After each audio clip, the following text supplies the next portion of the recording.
So this will be fairly quick and fairly straightforward.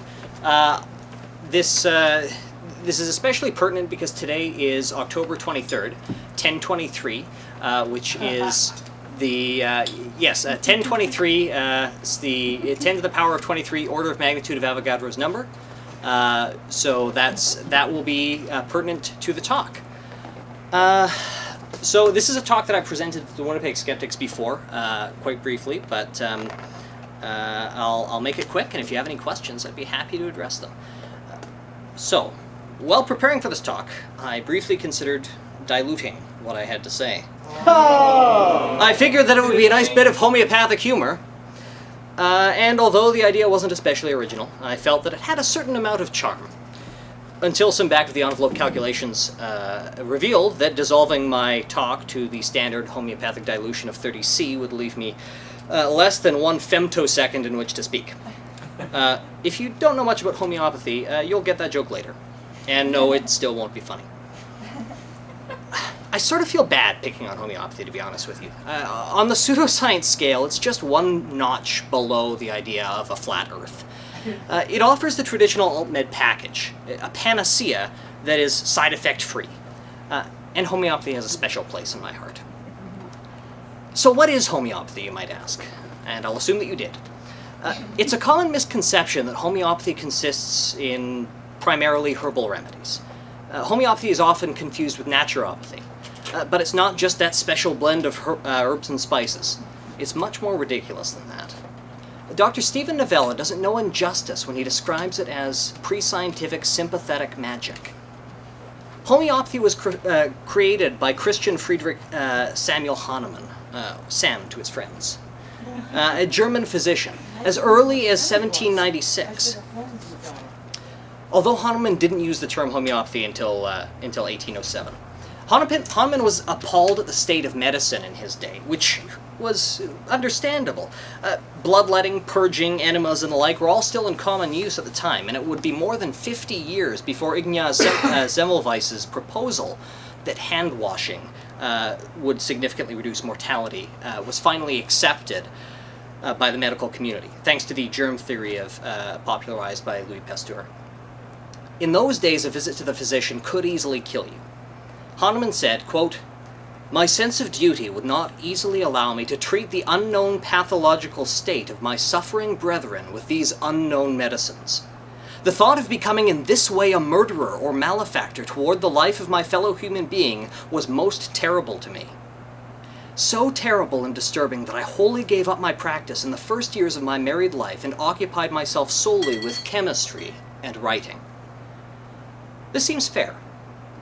Unfortunately, chemistry wasn't exactly his strong suit. Hahnemann subscribed to a vitalist philosophy, in which illness was posited to be the result of disturbances in one's innate life forces, miasms. And he rejected the notion that disease could be caused by an outside invading entity. In other words, what we now call the germ theory. Here's how homeopathy works, or perhaps, here's how homeopathy is proposed to work would be a better phrase, as the best meta-analyses seem to show no effect at all. We begin with Hahnemann's ipse dixit law of similars. This is the voodoo part. Beginning with the observation that a particular treatment for malaria, cinchona bark, produced symptoms when ingested that were similar to the symptoms of a parasitic infection that it was meant to treat.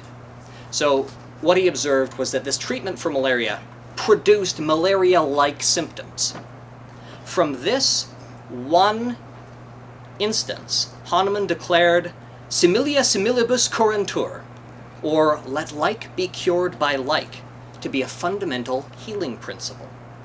Put simply, if a substance causes a symptom in an otherwise healthy individual, it can be used to treat that symptom in a diseased individual.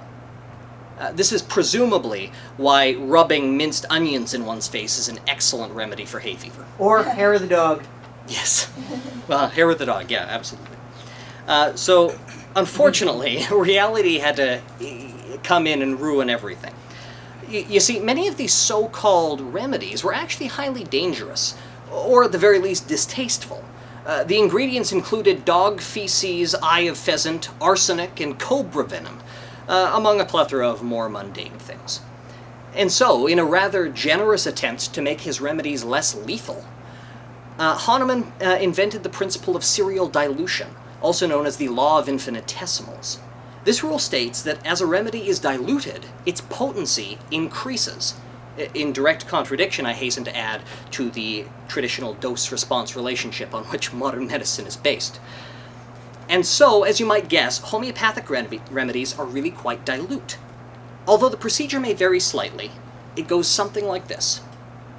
1. Select a remedy. Anything from grass to loon feather to red wine is used. And select a dilutant, usually either water or ethyl alcohol. 2. If the remedy is not already a liquid, put the substance in. If the remedy is not already a liquid, put the substance in solution. So this may involve grinding it into a paste or saturating water with it. Insoluble solids, such as bone or oyster shell, may be ground with lactose in a process called trituration. 3. Take 1 drop of the remedy liquid and dilute it in 99 drops water. 4. The remedy must be sussed. This involves shaking it vigorously 10 times. Several reports indicate that Hahnemann had a saddle maker fashion him a leather striking board stuffed with horsehair. Hahnemann believed that this procedure, potentized or activated the healing energy of the solution. So once you have diluted it in 1 part solution in 99 parts water and shaken it vigorously 10 times, you have a 1C homeopathic remedy. That is 1 in 100 parts remedy for water. For a 2C solution, you take the 1C remedy and repeat steps 3 and 4. So you take a drop of the 1C remedy, put it in 99 drops water or alcohol, shake it vigorously. For a 3C, you take 1 drop of that, put it in 99 drops water, shake it vigorously. Once the dilution is completed, the remedy can either be used as is, in solution, or it can be used to saturate lactose pills. So you'll take like a sugar pill. The dilution of homeopathic remedies is measured on several scales, the most common of which are C and X, although X is sometimes written D for decimal. A 1C solution is 1 part active ingredient and 99 parts water or alcohol.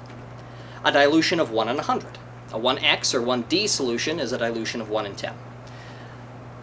Consequently, a 3C solution is the same as a 6X solution, 1 part active ingredient in 1 million parts water. But now back to chemistry.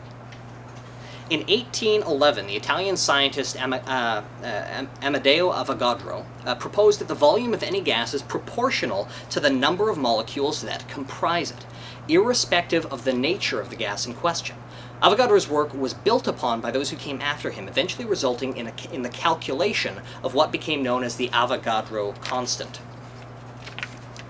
which some of you may remember vaguely from your high school science classes. Anyone remember what it is? 6.02, roughly, times 10 to the power of 23. So that's the number of elementary entities in 1 mole of any substance, and specifically the number of atoms in 12 grams of carbon-12, which is how it's calculated. So again, that's 6.02 times 10 to the 23rd power. That's a humongous number. There's a humongous number of atoms in 1 mole of a substance. So what does this mean? Well, what it means is that you can't just dilute something forever, right? In any amount of substance, there are a certain number of individual entities within it. What this means is that if you do just a little bit of math and have knowledge of the molecular mass of a dilutant, which can be gleaned from the nearest periodic table, it is fairly straightforward to calculate exactly how far a person can dilute something before no molecules of the original substance is left. After some simple back-of-the-envelope calculations, it turns out that once a substance has been diluted past 25x, or roughly 13C, the chances of the remedy having a single molecule of the original substance left are less than 50-50.